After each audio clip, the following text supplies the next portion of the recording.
Ya, salam Bapak Ibu. Salam. Ya, hari ini mari kita buka Alkitab kita. Kita akan belajar hari ini dari Kejadian pasal yang ke-24.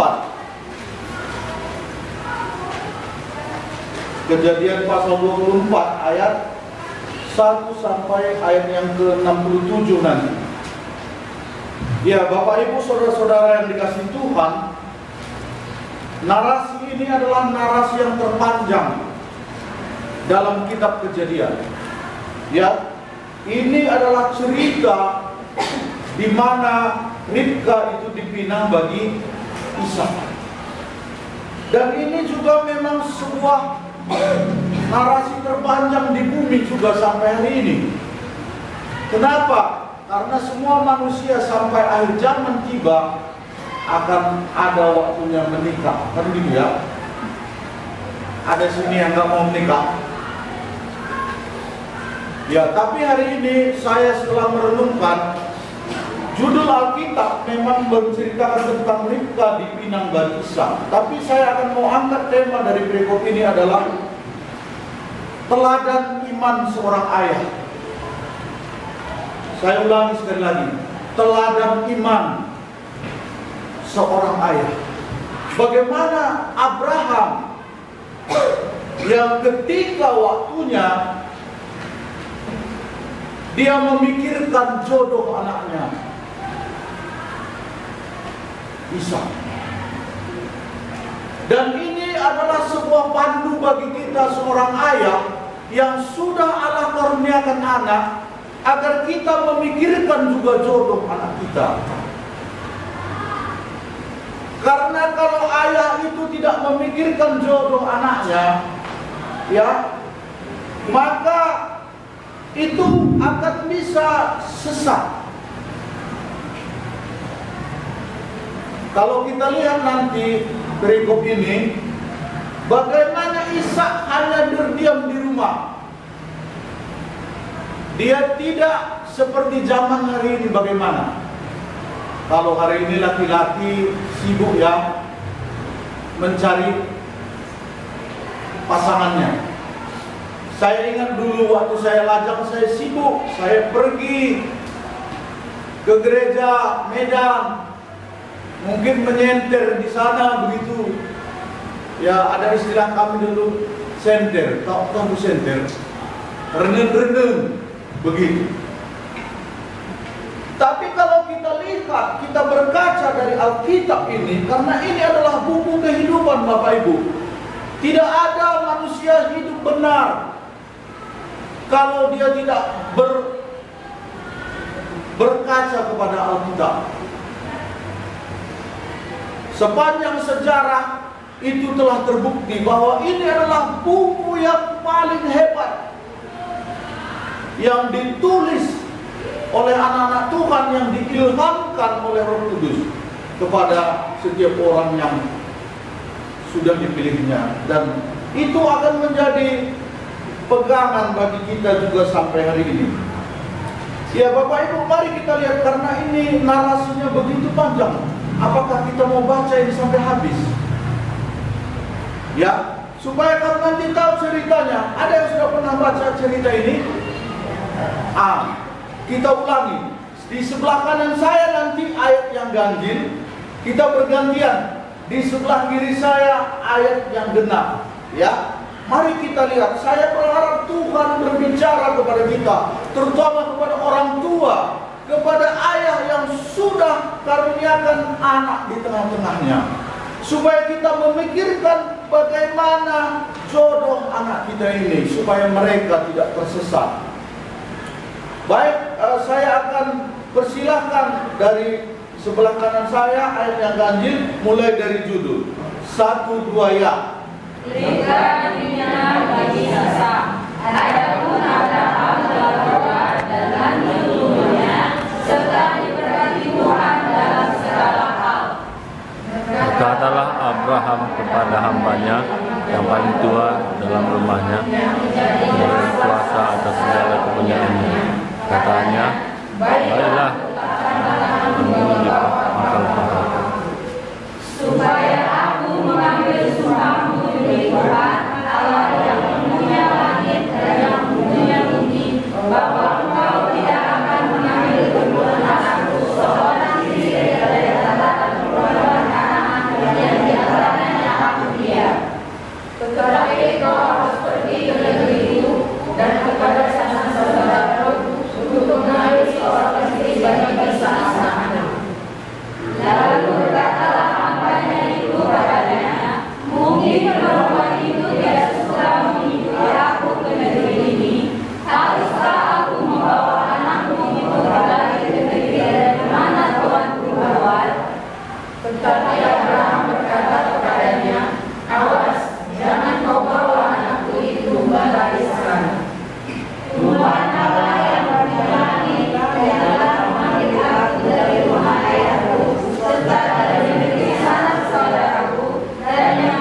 Dan Tuhan telah menuntun aku di jalan ke rumah saudara-saudara tuanku ini.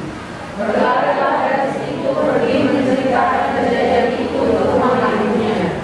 Ribka mempunyai saudara laki-laki namanya Laban.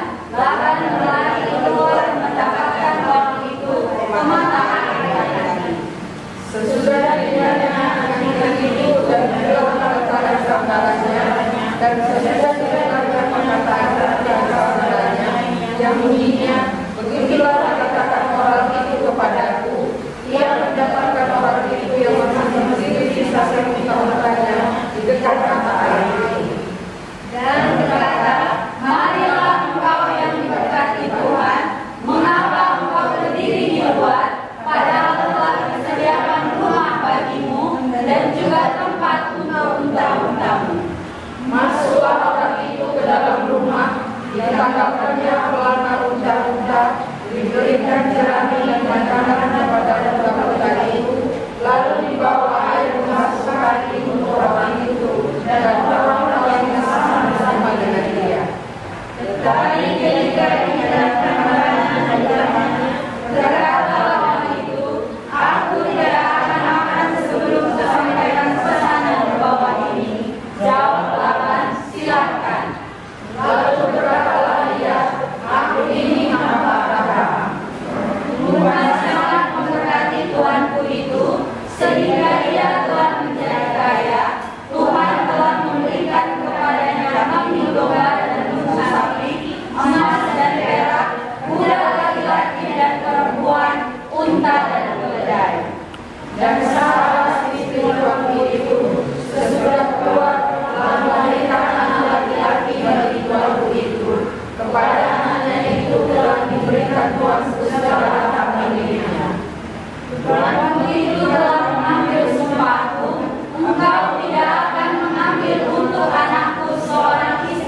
Tetapi jawabannya pada mereka, janganlah tahan aku, setelah Tuhan telah membuat perjalananku berhasil.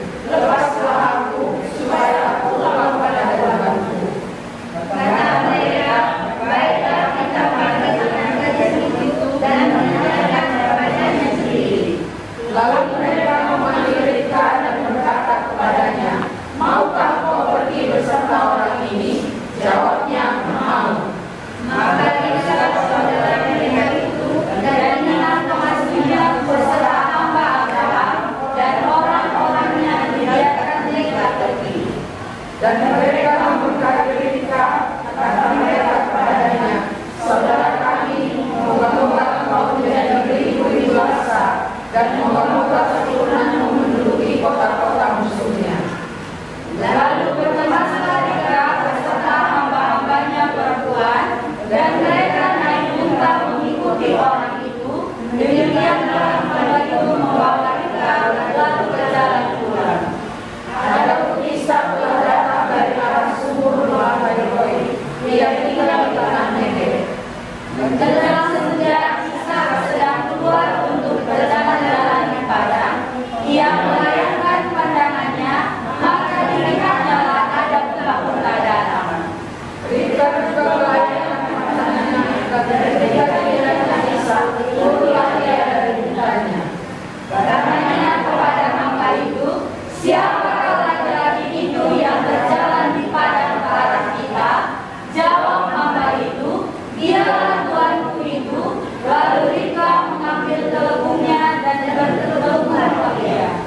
Kemudian hamba itu menceritakan kepada Ishak segala yang dilakukannya. Lalu Ishak membawa Ribka ke dalam kemah Sarah, ibunya, dan mengambil dia menjadi istrinya. Ishak mencintainya dan demikian ia diliburkan setelah ibunya meninggal. Ya, Bapak Ibu, saudara-saudara yang dikasihi Tuhan. Saya lihat jam. Tadi malam saya baca sendiri, saya lihat jam juga. Kalau jemaat nanti membaca, waktu saya baca lamanya 20 menit. Ya, Bapak Ibu juga sudah baca, saya lihat 15 menit, hampir 20. Sudah capek kita bacanya kira-kira. Tidak ya? Ya, jadi Bapak Ibu, saudara-saudara yang dikasihi Tuhan, bagaimana Ribka ini dipinang? Ya, ada beberapa tradisi pernikahan. Kalau orang Karo, kalau kita lihat pernikahan yang ada di tengah-tengah kita ada nangki. Ya, saya nggak tahu apakah dulu nangki dulu atau sungkun. Kamu sebetua jeda mungkin majikan dulu. Apa ini lebih dulu? Nangkinya tradisi silit atau sungkun? Sungkun. Tapi ada, kami hari ini ada di pos, sebuah pos PI yang sudah kami layani. Ada hati memang kecewa. Kenapa? Karena 3 pemuda nangki terguna. Begitu. Jadi oleh karena apa? Ini menjadi sebuah pergumulan dalam diri saya. Sebenarnya ini kalau tradisi dari pernikahan, ya yang baik bagaimana Abraham ini ketika dia sudah waktunya melihat Ishak akan berkeluarga, ya. Makanya kita lihat pertama bagaimana keadaan dan sikap Abraham terhadap pernikahan Ishak. Itu yang kita lihat. Ayat pertama tadi dikatakan bahwa adapun Abraham telah tua dan lanjut umurnya, serta diberkati Tuhan dalam segala hal. Ya, Bapak Ibu, ayat 1 ini menceritakan bagaimana keadaan Abraham ketika dia ingin menikahkan Ishak, anaknya itu, dia sudah tua, lanjut umur. Mungkin kita orang tua juga seperti Abraham ini. Saya hari ini kurang cepat, saya rasa Johnson besar lalu menikah. Kenapa? Mengingat usia, lalu teman-teman apa? Saya juga banyak yang sudah meninggal begitu. Karena sebelum nas ini, Bapak Ibu, pasal 23 bagaimana Sarah mati lalu dikuburkan. Ya, itu nanti Bapak Ibu bisa lihat dalam pasal 23. Berarti ketika Abraham melihat istrinya mati, dia juga sudah tua, dalam hatinya juga bisa jadi aku tidak narik mancing mati. Anakku lengar jago. Karena kalau Bapak Ibu lihat pasal 25, mari kita lihat ayat 20 sebentar. Bahkan dengan Ribka ini umurnya sudah 40 tahun. Ya, coba Kejadian 25 ayat 20 kah? Oh iya, saya baca. Dan Ishak berumur 40 tahun ketika Ribka anak Betuel orang Aram dari padang Aram, saudara perempuan Laban orang Aram itu, diambilnya menjadi istrinya. Jadi Ishak ini cukup tua, cukup matang sebagai seorang anak laki-laki yang akan menikah. Kalau anak kita umur 40 baru menikah, bagaimana pikiran kita? Laki-laki ya, karena ini cerita laki-laki, jangan perempuan. Ishak ini laki-laki. Mungkin ya Pak John nggak cocok lah kalau mengingat umur orang hari ini sudah turun ya, karena wafatnya Abraham nanti dia berumur 175 mungkin ya. Nanti itu Bapak bisa lihat di perikop lain bagaimana Abraham ketika dia mati, dia sempat menikahkan anaknya dari siapa? Iya, kalau kamu Bapak Ibu orang yang percaya, kainge masih pikiran lu guna menikahkan anakmu. Apakah yang ada di pikiran kita kalau kita mau menikahkan anak? Sebagai orang yang dipilih Allah. Kalau di sini tadi Abraham memang dia sudah tua dan lanjut umur. Tambahannya keadaan Abraham bagaimana? Dia diberkati Tuhan dalam segala hal. Dalam hati Abraham, kalau sebelum aku mati, ya biarlah aku lihat anakku Ishak ini, dia akan menjadi seorang ayah yang mapan, punya istri, kan begitu. Kalau kamu nggak ada seperti itu, pikiran sama anak-anak kita, ada ya? Mungkin ya mati kakak aku, anakku pelengah, berjabu, pasti ada. Itu lumrah Bapak Ibu. Itu sesuatu yang alamiah yang dimiliki oleh setiap orang tua. Saya juga seperti itu. Tadi saya sudah katakan. Maka kejadian ini pernah terjadi di tengah-tengah keluarga kami ketika ayah dan ibu saya belum percaya. Waktu itu abang saya yang paling tua meninggal dalam usia 27 tahun. Saya ingat ini. Saya sangat sedih, saya waktu itu masih SMP. Lalu kata mama saya bilang begini, karena saya belum percaya akan Tuhan, kami masih berbegu melawan satu lembaran dengan ibem uang dari makanya mati. Wah, aku rasa kalau dia dulu empo, mungkin dia masih panjang umur katanya. Ini kan sebuah konsep yang dari mana datangnya? Ini bukan konsep iman. Dan itu menghantui saya lama sekali dalam hidup ini. Sehingga dulu abang di bawah, di atas saya, ketika abang itu masih kuliah, dia mau menikah, akhirnya dibiarkan mama saya. Kenapa? Mati kakariangan katanya. Lagi-lagi begitu kira-kira pikiran kalak karung. Ada. Makanya ini Abraham sendiri pun ketika istrinya sudah meninggal, dia diberkati Tuhan, dia sudah lanjut usia, dan memang dia sudah melihat umur Ishak itu sudah tua, sudah 40 tahun. Ya, kalau Anda kemarin umur 40 tahun ya tak menikah? Jalan 40. Oh, jalan 40. Bulan 8 ini. Ya? Bulan 8 ini 40. Oh iya, hampir menyamai Ishak. Mantap ini mengantai. Ya. Karena proses dilamarnya Ribka ini juga jauh sekali. Bagaimana Abraham yang sudah berada di tanah Kanaan harus pulang lagi ke Haran. Kalau saya searching tadi malam, itu jarak antara Haran dengan tempat Abraham itu sekitar Hebron itu 600 km jaraknya.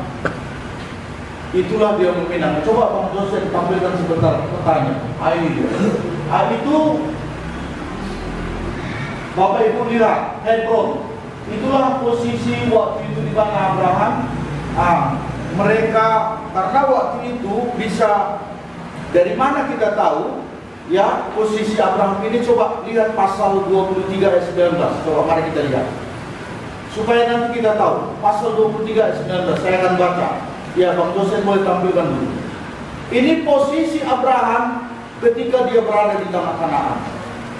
Sesudah itu Abraham menguburkan Sarah istrinya di dalam gua ladang Makpela itu di sebelah timur Mamre, yaitu Hebron, di tanah Kanaan. Ya, jadi kalau kita lihat kata tadi, ya Bang Dosen, ya Hebron di situ mereka berdiam waktu itu. Lalu Abraham sangat memperhatikan anaknya Ishak ini, jodohnya. Kalau kita orang tua, sebagai orang tua laki-laki, adakah kita sungguh-sungguh memperhatikan jodoh anak kita? Jangan kali ya ngomel asal ngurjago anakku ngomel. Ini bahaya ya. Asal ngurjago. Karena ada orang dulu kakak mama orang bilang ya asal bilang ngurjago, sada waring lah 3 kali. Besok cerai lah dalih. Itu kan berbahaya itu. Itu orang dunia ada. Saya dengar waktu itu Bang Abraham, saya pernah ke rumahnya. Asal ngurjago. Gua ulah mela. Gua pernah kerjaku. Iya kan? Kita kan nggak gitu. Ya, coba gambar yang kedua. Bang Dos, inilah rute hamba Abraham tadi. Dia jalan dengan mengendarai unta nanti sampai ke Haran yang warna biru itu. Cukup jauh dia meminang ya. Kalau Bang Anta kemarin dia pinang Marito, ya dari Kuala miring ke Tarutung, kira-kira ada 600 km Pak. Hah? Lebih. Nggak sampai. Tapi itulah namanya iman. Waktu itu kita bisa ajak, kenapa lah Anda ini ngambil jauh perempuan jauh-jauh dari sana. Cerita ini memang gak pernah habis. Makanya ini saya bilang tadi adalah narasi paling panjang di kitab Kejadian. Berapa menit kita tadi bacanya? Ya hampir 20 menit. Ya, tapi ini sangat penting Bapak Ibu.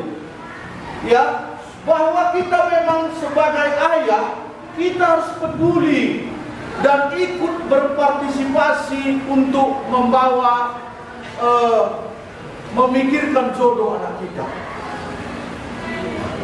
Kadang-kadang kan anak-anak ini juga memberontak ya. Wangan, andai saya dekat dulu katanya. Iya, kan mana katanya. Kan ada begitu. Ini berbahaya. Padahal kalau anak ayah itu memikirkan jodoh anaknya itu sangat baik. Ini sesuai Alkitabiah. Ya, tapi ya nggak mungkin ayah itu mau menjodohkan anak yang belum bertobat juga kan. Pasti dia mau menjodohkan anak laki-lakinya itu kepada wanita juga yang bertobat. Ya. Jadi bagaimana keadaan Abraham tadi Bapak Ibu? Dia sudah tua lanjut, mungkin dipikirkannya senari aku mati, makanya dia melala ke hartaku, makanya enda telah pancing kali musulman Isa. Yang kedua, bagaimana teladan Abraham yang memiliki iman? Kita lihat ayat 3 dan 7 Bapak Ibu. Mari kita lihat. Ketika Abraham sudah memikirkan jodoh anaknya itu, maka dia memanggil siapa? Hambanya yang paling tua dalam rumahnya yang menjadi kuasa. Berarti ini yang dia panggil. Lalu diminta Abraham supaya dia bersumpah. Ini artinya apa? Supaya hambanya ini dengan hati-hati. Kalau kita orang Kristen kan nggak bisa lagi hari ini sumpah. Tapi ini menggambarkan kehati-hatian yang dituntut Abraham, kehati-hatian dan kesungguhan yang dituntut Abraham kepada hambanya, supaya dia tidak main-main tapi serius. Karena di sini jelas bagaimana terjadi percakapan mereka. Makanya ayat 3, supaya aku mengambil sumpahmu demi Tuhan Allah yang mempunyai langit dan mempunyai bumi, bahwa engkau tidak akan mengambil untuk anakku seorang istri dari antara perempuan Kanaan di antaranya aku diam. Tetapi engkau harus pergi ke negeriku dan kepada sanak saudaraku untuk mengambil seorang istri bagi Ishak anakku. Ya, Bapak Ibu saudara-saudara yang dikasihi Tuhan, ya, bahwa Abraham, ya, sikapnya dia peduli, itu yang pertama, terhadap anaknya. Itu yang harus kita ingat sebagai seorang ayah, kepala keluarga. Yang kedua, dia tegas. Kenapa? Karena hambanya tadi, kalau nanti perempuan itu nggak mau ikut aku, kayak mana? Katanya. Itu juga dilihat di ayat berapa tadi? 5. Ya, tapi sebelumnya ayat 4. Di sini jelas Abraham melarang hambanya itu untuk mengambil perempuan Kanaan. Kenapa Abraham melarang hambanya itu untuk menikahkan Ishak dengan perempuan Kanaan? Karena Allah dalam wahyunya sudah menubuatkan kepada Abraham bahwa negeri itu akan diberikan kepada dia dan keturunannya. Jadi kalaulah nanti istri Ishak itu dari orang Kanaan, itu akan mempengaruhi hidup daripada Ishak sendiri. Sehingga Abraham begitu jelas, tegas katanya, jangan mengambil perempuan dari orang Kanaan. Yang kedua, dia juga tegas, jangan kau bawa anakku itu ke sana. Ini ayat 6. Ya, karena waktu itu hamba itu mengatakan, kalau nanti perempuan itu nggak mau, kayak mana Tuhan, katanya. Lah dari yang ini, bayangkan buka begitu buka bangunan lain. Tapi itulah kalau cinta, ya. Kalau cinta jauh kayak mana pun kan mau, mari itu datang kemari. Kan begitu. Itu kalau sudah memang Allah yang mempertemukan. Tapi kadang-kadang di pikiran kita itu mustahil, karena kalau menurut jalan unta itu dari Hebron tadi menuju Haran itu sekitar 9 hari sampai 2 minggu perjalanan unta baru sampai. Jauh, ya? Ya. Jadi ini sikap Abraham terhadap pernikahan Ishak, dia peduli, tegas, komitmen. Ya, kita gimana dengan anak kita? Maukah kita seperti Abraham yang peduli, tegas terhadap pernikahan? Atau yang asal berjabu, belakang ada pemukul? Mau begitu? Gimana kira-kira? Sudah tahu nih. Mana sikap hamba Abraham? Ayat 2. Ayat 2 di sini tadi, berkatalah Abraham kepada hambanya yang paling tua dalam rumahnya yang menjadi kuasa. Berarti hamba Abraham yang dipilihnya, karena banyak hambanya waktu itu, tapi dia pilih hamba yang paling tua yang sudah dapat dipercaya. Ya. Ayat 9, ini juga karakter dari hamba Abraham ini. Ayat 9 saya akan baca. Lalu hamba itu meletakkan tangannya di bawah pangkal paha Abraham, tuannya, dan bersumpah kepadanya tentang hal itu.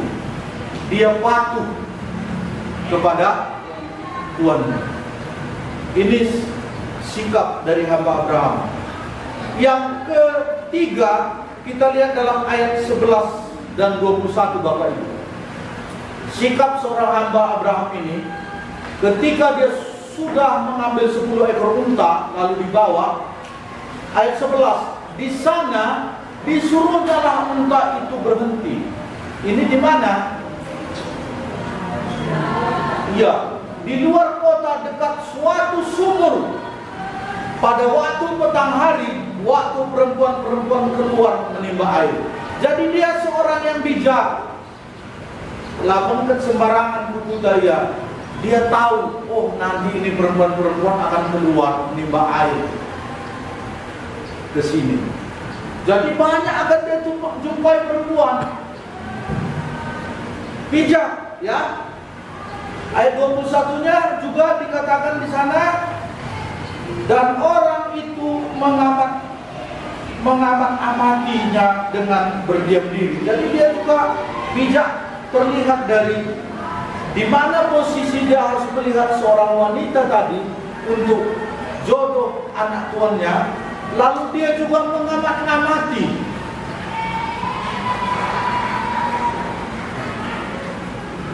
Kita orang tua lihat nggak sih amati jodoh anak kita? Wah, Abraham pula yang tahu. Abraham dah iya, lihat lah, pasti kita amati. Suku-suku ni Mak. Iya, buat mana lah. Saya ingat kakak saya, dia jadi intel, pergi dia tu apa? Tengok yang pakai topi, macam mana yang perempuan itu. Itu kan bagus ya. Itu penting memang, mengamati. Dan yang paling penting Bapak Ibu, hamba Abraham ini dia berdoa. Mari kita lihat ayat 12 sampai 14. Ya. Di sini dikatakan, lalu berkatalah ia, waktu dia sudah sampai di tepi sumur tempat air tadi, dia berdoa. Bagus sekali, Tuhan Allah Tuanku Abraham, katanya, buatlah kiranya tercapai tujuanku pada hari ini. Tunjukkanlah kasih setiamu kepada Tuanku Abraham. Di sini aku berdiri di dekat mata air, dan anak-anak perempuan penduduk kota ini datang keluar untuk menimba air. Kiranya terjadilah begini, ayat 14. Anak gadis, kepada siapa aku berkata, tolong miringkan buyungmu itu, supaya aku minum. Dan yang menjawab, minumlah, dan unta-untamu juga akan kuberi minum. Dialah kiranya yang kutentukan bagi hambamu Ishak. Maka dengan begitu akan ku ketahui bahwa engkau telah menunjukkan kasih setiamu kepada Tuhanku itu. Jadi di dalam mengemban tugasnya sebagai hamba, teladan hidupnya juga bagaimana dia berdoa. Maka kita juga Bapak Ibu sebagai orang percaya, ya, walaupun anak kita masih kecil, tadi saya lihat anak-anak maju ke depan. Saya berpikir begini, bagaimanakah nanti dengan kehidupan mereka selanjutnya? Apakah mereka akan menjadi meniru iman ayahnya? Atau adakah ayahnya memiliki iman? Ya, jadi doa ini penting.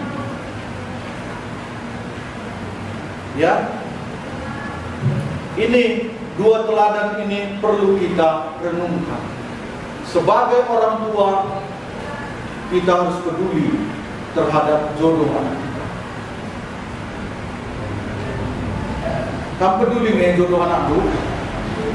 Peduli, Pak? Penting. Kalaupun anak kita masih kecil, ya mungkin Bapak Josephine kan masih kecil anak. Tapi ini penting ditanamkan. Supaya apa? Bahwa Josephine suatu saat dia juga akan mau menikah.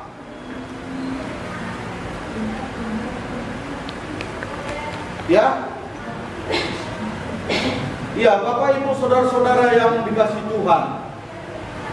Ini kita lihat juga keadaan dan sikap Ribka. Ini juga penting bagi anak gadis. Mari kita lihat ayat 15 sampai 16. Tadi kita sudah melihat keadaan dan sikap Abraham. Yang kedua tadi sikap hamba Abraham. Lalu kita akan lihat keadaan dan sikap Ribka. Ini juga yang manis. Mari kita baca Bapak Ibu ayat 15 dan 16. Mari kita baca sama-sama ayat 15 dan 16. 1, 2 ya. Sebelumnya selesai berkata, maka datanglah Ribka anak laki-laki Milka, istri Nahor, saudara Abraham, ibunya Yoab dan raja suaminya. Anaknya gadis itu sangat cantik parasnya, seorang perawan belum pernah bersentuh dengan laki-laki. Dia pun mencapai kondisi hidupnya lalu kembali naik. Ya, ini seorang gadis yang menjaga kekudusan. Bagaimana Ribka ini seorang yang sangat cantik. Alkitab mencatat bahasa Koronnya surgilena katanya. Nanti Bapak Ibu bisa baca. Tetapi dia bisa mempertahankan keperawanannya. Ini adalah modal besar bagi seorang gadis. Sebelum menuju jenjang pernikahan, seorang gadis harus menjaga kekudusan itu. Olah kari terjadi dulu baru dinikahkan. Ini berat. Ya. Makanya tahun 2004 dulu bintang Hollywood kan, saya ingat itu tanggal 3 mereka menikah. Tanggal 5 cerai. Bayangkan, itu pernikahan paling singkat sepanjang selebriti sejarah di Amerika waktu itu. Ternyata setelah diselidiki Bapak Ibu, kenapa tanggal 3 menikah, tanggal 5 cerai? Karena waktu mereka mau menyatakan pernikahan waktu itu mereka dalam keadaan mabuk, tidak sadar diri. Lalu ada juga saudara kami dulu begitu. Ketika dia bernikah, satu malam besoknya dipulangkannya ke rumah mamanya. Enda anak muda. Akhirnya mereka cerai. Ada, itu terjadi. Saya mengetahui itu dan melihat kejadian ini. Itu impal kami, impal saya. Dan mereka hanya beberapa hari juga menikah, lalu cerai. Makanya penting, bagaimana Ribka tadi, dia cantik tapi dia seorang perawan, belum pernah bersetubuh dengan laki-laki. Ini penting. Kamu anak-anak gadis, ini harus ya dijaga, dan anak-anak kita juga harus jaga, kita sebagai orang tua. Ya, Lot berhasil menjaga kekudusan putrinya, tetapi pada akhirnya Lot juga gagal. Akhirnya cucu Lot sendiri lahir dari darah dagingnya sendiri. Itu sangat mengenaskan. Dari keluarga Abraham juga ini. Ya, jadi ini penting Bapak Ibu, sehingga kejadian-kejadian yang ada di dalam Alkitab ini untuk menuntun kita kepada kebenaran. Ya. Lalu bagaimana lagi? Ya, mari kita lihat ayat yang ke-55 dan 58. Sikap Ribka ini. Ayat 55 saya akan baca Bapak Ibu. Ini seorang gadis. Tetapi saudara Ribka berkata, serta ibunya juga, biarkanlah anak gadis ini tinggal pada kami barang 10 hari lagi, kemudian bolehlah engkau pergi. Tetapi jawabnya kepada mereka, jangan tahan aku, sedang Tuhan telah membuat perjalananku berhasil. Lepaskan aku supaya aku pulang kepada Tuanku. Kata mereka, baiklah kita panggil anak gadis itu dan menanyakan kepadanya sendiri.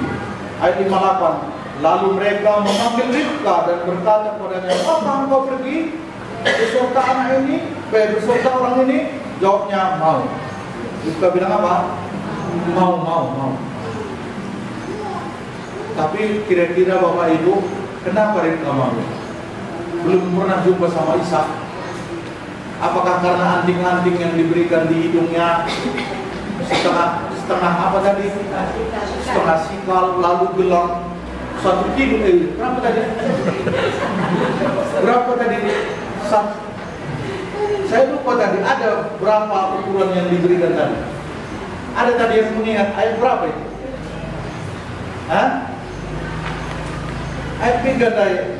Lalu hamba itu mengenakan kepadanya. Hah? Ayat 53 ya. Kemudian hamba itu mengeluarkan perhiasan emas dan perak serta pakaian pusara. Oh, ini setelah apanya nih? Sebelumnya.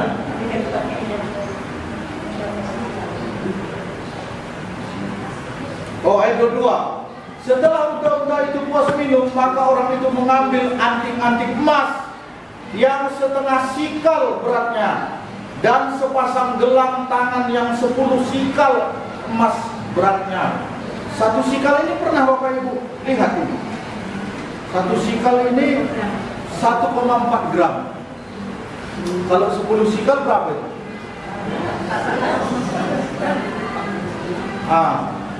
1,4 tambah 14,2. Saya nanti kamu bisa searching di mana? Iya, saya lupa. Saya memang berapa Pak? 1 sikal itu 11,4. Iya, 11,4 gram. Itulah yang dikasih hamba Abraham itu.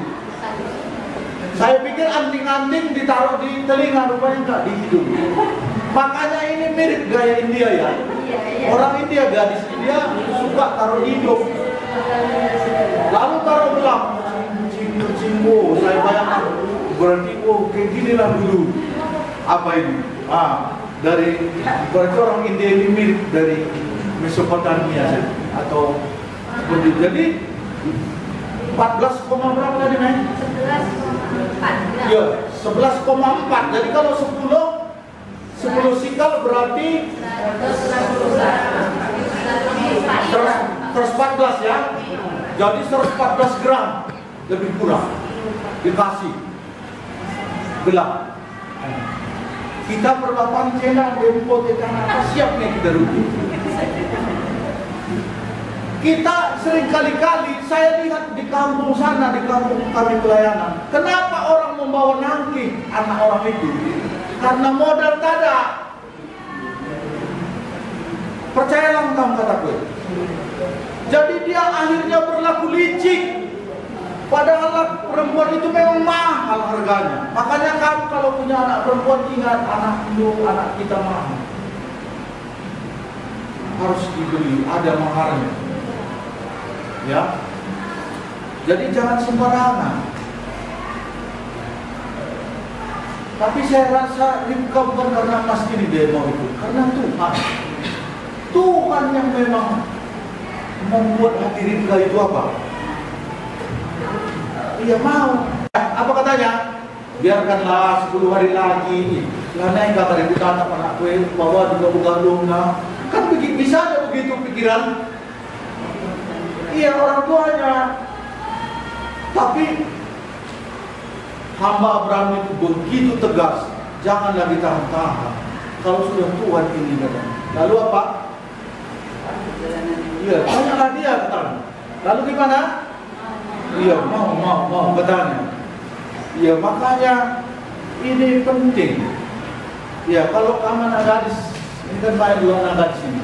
Adakah kamu memiliki hati seperti Ribka nanti ini? Ini penting. Kalau memang yang melamar dulu sudah bertobat, jangan lihat kriteria-kriteria yang selalu kita buat, membuat kita akhirnya nanti menjadi gadis tua.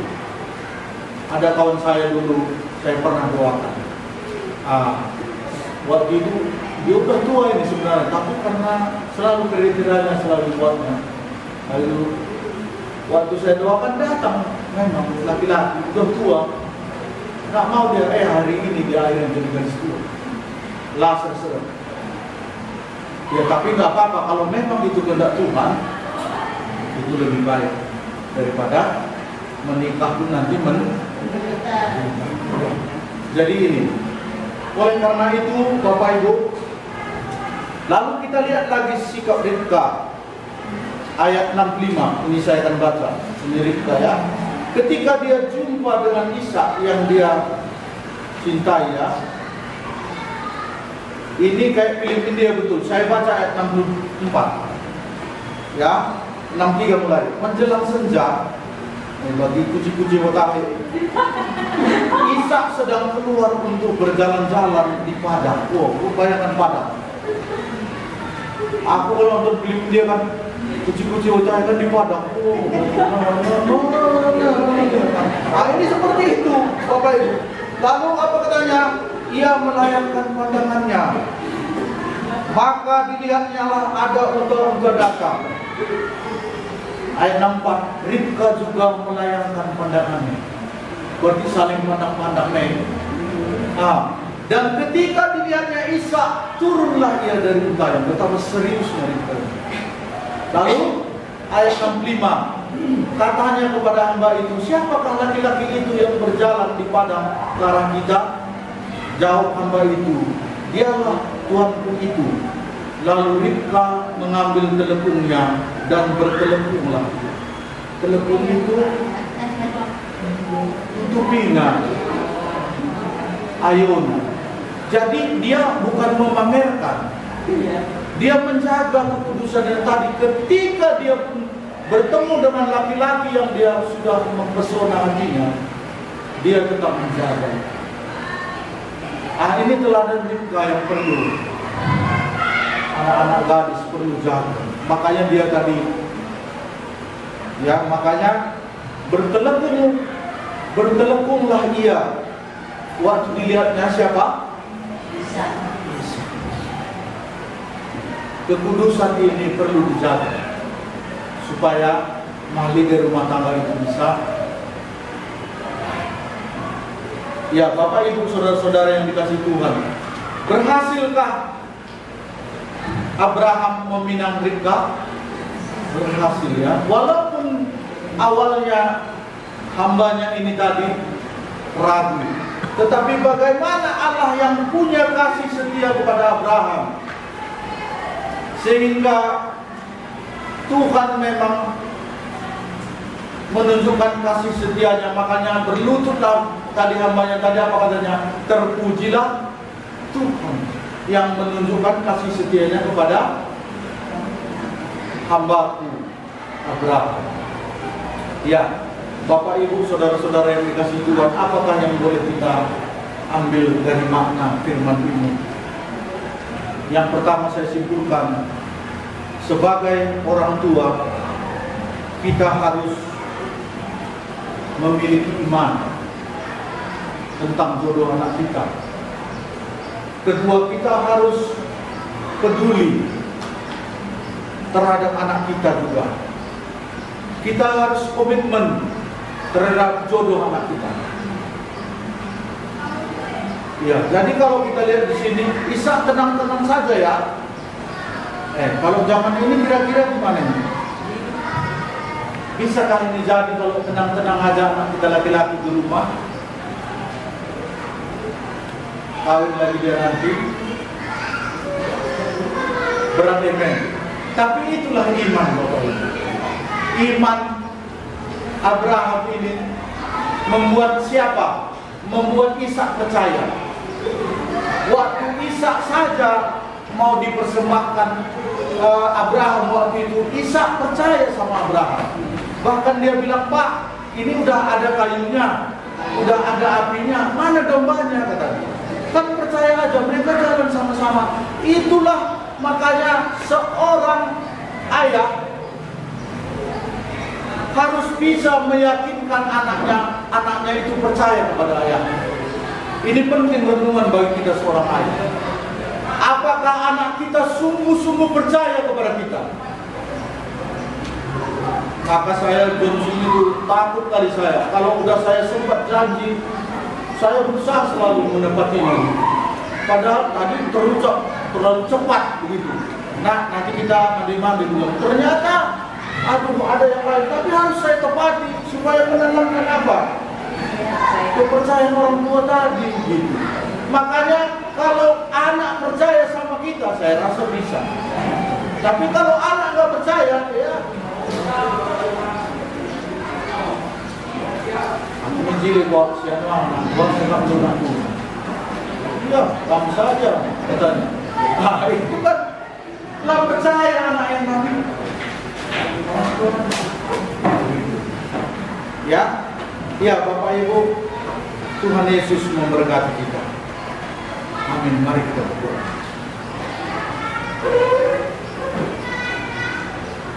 Tuhan Yesus, Engkaulah Tuhan kami, Allah yang disembah Bapak Abraham, Ishak dan Yakub. Allah juga yang memperkenalkan diri lewat Yesus Kristus. Tuhan, inilah kami, anak-anak-Mu.